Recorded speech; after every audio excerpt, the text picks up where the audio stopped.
the freak of dawn.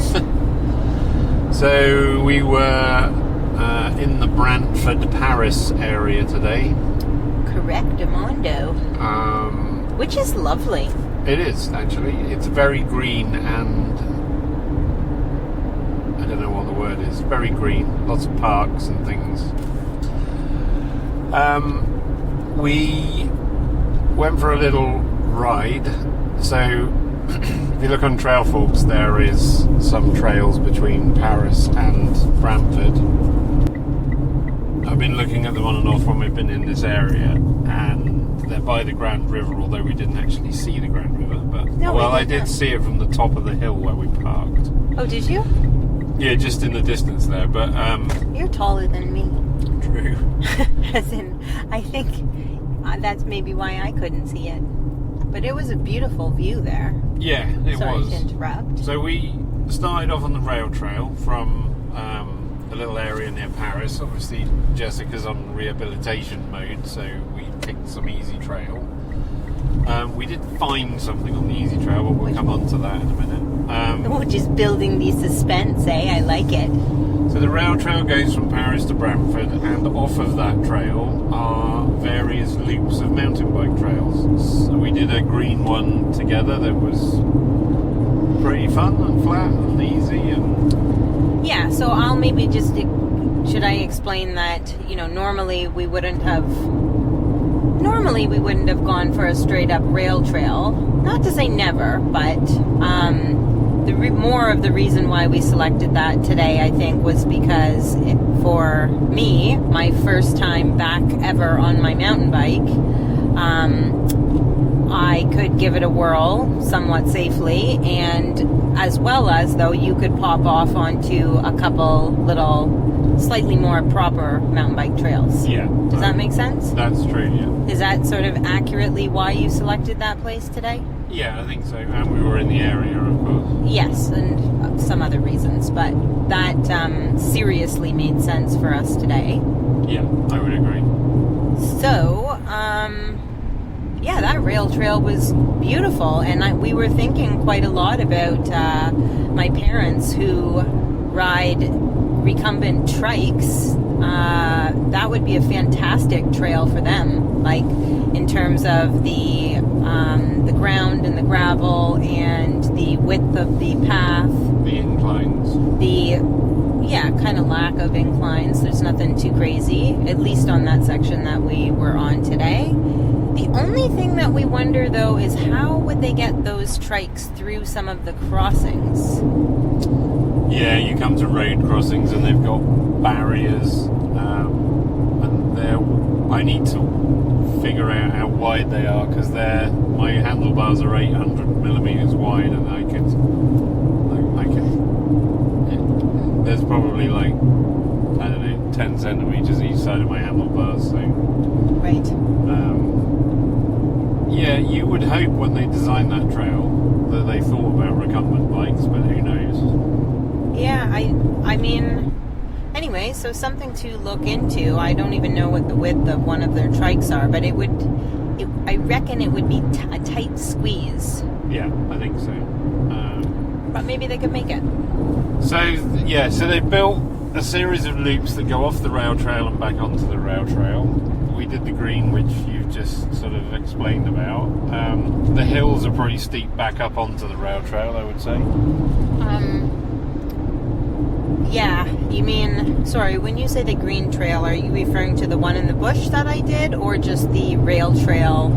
The one in the woods that you did. Oh, I didn't talk about that one yet. Sorry. That's okay. I was only just talking about the main path rail trail. Right. Which was a great start to just get a little bit more reacquainted with my BC Cled. But then I wanted to try something a little bit more challenging, but still nothing much at all. Yeah. So Jamie found the most perfect green trail in the bush, so not the rail trail. And it was just perfect. Like, we did have to descend a little bit, which I cautiously did, and then you just kind of sneak your way through through like beautiful forest, and there was just, you know, a couple of little roots and a couple of little rocks and a couple of little potholes. It was perfect for me for testing out a few different things and what things feel like. But then, coming out of there is when we had to climb, and I definitely had to walk that. Yeah. Or half of it anyways. The other half I got back on for, but the steep part, I don't know if I could do it. Yeah, and I went and did the blue and the black loops. They're enough of a challenge. Like a lot of things in the kind of Ontario area when... It's a little bit... Is it Bruce Trail again? Well, it might be a bit of that, but yeah, maybe. Ish. But I was going to say it's like the ravine when people build these kind of trails by the side of rivers. They do end up pretty steep and interesting, like up and down and up and down. But whoever built the trail I was on, the blue trail that I went back to meet you by the highway on, by the bridge, Yeah. they'd built it properly. Yeah, you were saying that they're really well built done. it like a big pump track. Like it was excellent. The whoops were... I was literally not pedaling and just pumping the thing for speed to go do a good 3/4 of that trail. So Cool. yeah, You was definitely looked excellent. happy No, it was a when good. you were coming out of there. It was a good little mile or so trail, single track, technical enough. Like yeah, it was good, and the ground's good because it rained a bit yesterday, I think, or the day before. So Yeah, it was a little bit moist. So yeah, it was excellent. So I think if you're ever in the area doing something else, it's definitely worth taking your mountain bike and going for a poodle around the trails between Paris and Brantford. Definitely. Or if you're, you know, just wanting more of like a family cruise, maybe more of a social, then I thought the rail trail was quite lovely. There's like some really nice mixed woods and plants and some edibles along the way. Saw a few cool birds and some butterflies. Everybody And was a bunny. friendly. And a bunny. And a bunny. Yes. Yeah, everybody was friendly, I noticed. Yeah. This is something I do keep But an eye on. not crazy busy either. Like just a nice little path. Yeah, and the other thing is, considering how close to Brantford the trails were we ended up on, there was no litter. I didn't see any. No, you're right. So,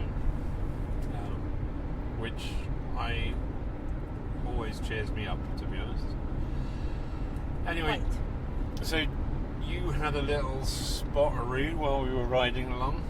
I am not so sure I would call it little. I don't know. We were trying to kind of guess how many pounds we hauled out of there, and I reckon I'm not exaggerating. I reckon 80 pounds. Yeah, probably more than I thought. A lot more. 80 pounds. Of Chicken of the woods. So for 2 years we've been on the hunt for chicken of the woods, and in general terms I think it's almost at the end of the season, would you say, for chicken? I think they're still happening in September, depending on where you are, but I don't know if they start to kind of taper off. I thought more of their peak was August. So we have a few spots, but we've not been able to go there because of Jessica's foot. We went to High Park in the city a few weeks ago where we know they are, and you just see these like areas on the side of the tree where someone's already collected them and cut them off. The crime scenes. We were starting to look for beach boletes, I believe, Yeah. and a few other things, hedgehogs and whatever, because in my mind chicken of the woods had been gone and wasn't going to happen this year, so best to not draw attention to it. And then we were riding along the rail trail. Jessica had already said, oh, that will be good for mushrooms, and I have to be honest, I just wanted to ride today because I disrupted my own ride yesterday collecting lion's mane, and you found 80 pounds worth of chicken of the woods. And might I add, pristine condition. We will use one of the chicken pictures as a thumbnail so you can get a little bit of an idea of the scale of the find. The magnificence. So yeah, do you want to talk about it a bit more? It's like... I'm a little bit still just speechless. Like,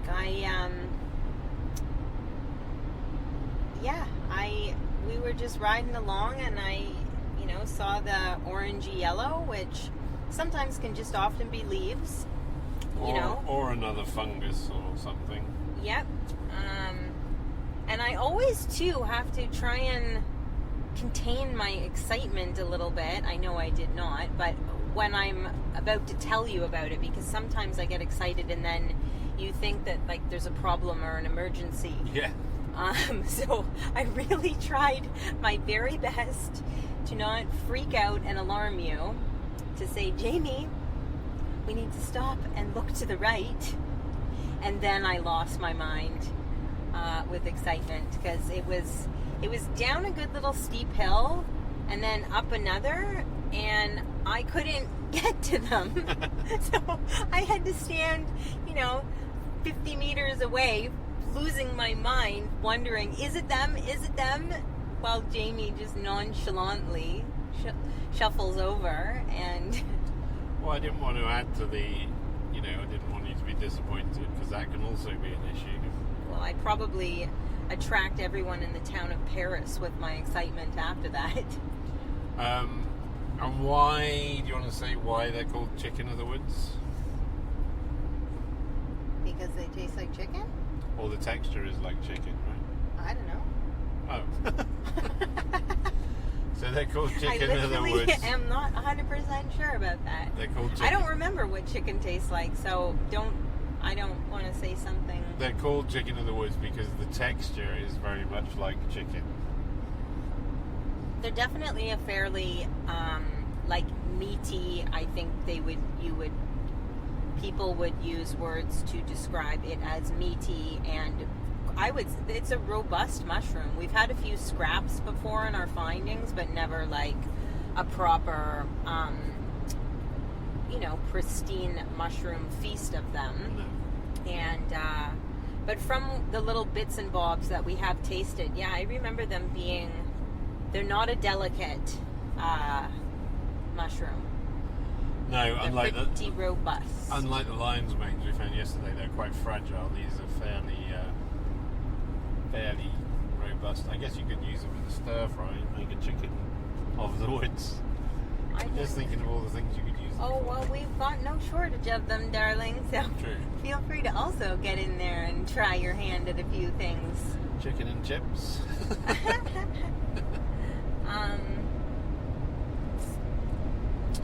Oh, and actually one thing I was going to mention, sorry, it just took me a minute to remember what that was.